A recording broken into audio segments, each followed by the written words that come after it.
On May 22, 1946, thousands of people converged on the grounds of the Pankrák's prison in Prague. They stood in stark silence, waiting to observe the final moments of Karl Hermann Frank, a high-ranking Nazi dignitary who had brutally governed Bohemia and Moravia with an iron fist. Now, he stood at the foot of the execution pole, moments from his retribution. Frank was born in 1898 in Carlsbad, within the Austro-Hungarian Empire. He quickly plunged into politics, affiliating with German nationalist factions in the Sudetenland. His ascent accelerated dramatically when he joined the Nazi Party, becoming a central figure in the Sudeten German movement. Following the German occupation of Czechoslovakia in 1939, Frank was appointed Secretary of State and higher SS and police leader for the Protectorate of Bohemia and Moravia. This position granted him absolute command over the Gestapo, the SD, and the local security forces. He quickly became one of the most feared men in the entire region. Frank's administration was notorious for its savage suppression of dissent. The darkest chapter came in 1942, following the partisan assassination of SS Obergruppenführer Reinhard Heydrich. Frank immediately ordered horrific mass reprisals. The village of Lidice was completely erased. All men were executed, women were deported to concentration camps, and children were either killed or forcibly Germanized. Just days later, Ležáky suffered the exact same fate. He solidified his reputation as a man without pity. Public executions, mass arrests, and widespread terror were the instruments of his daily governance. His voice,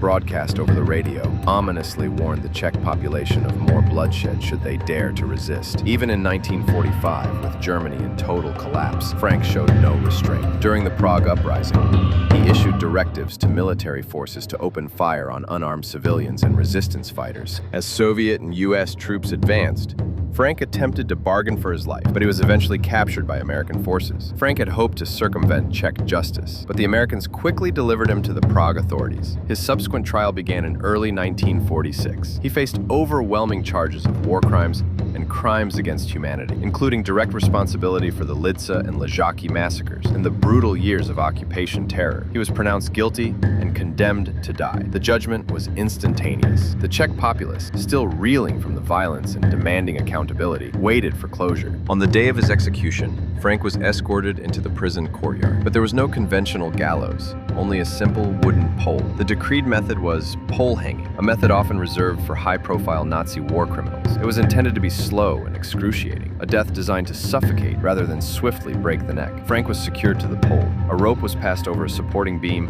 and fastened tightly around his neck. He was then hoisted aloft by the guards until the noose cinched down. His feet swung free. There was no instant conclusion, only minutes of silent agony until his body finally hung lifeless. The act was final justice for the man who ruled with boundless terror.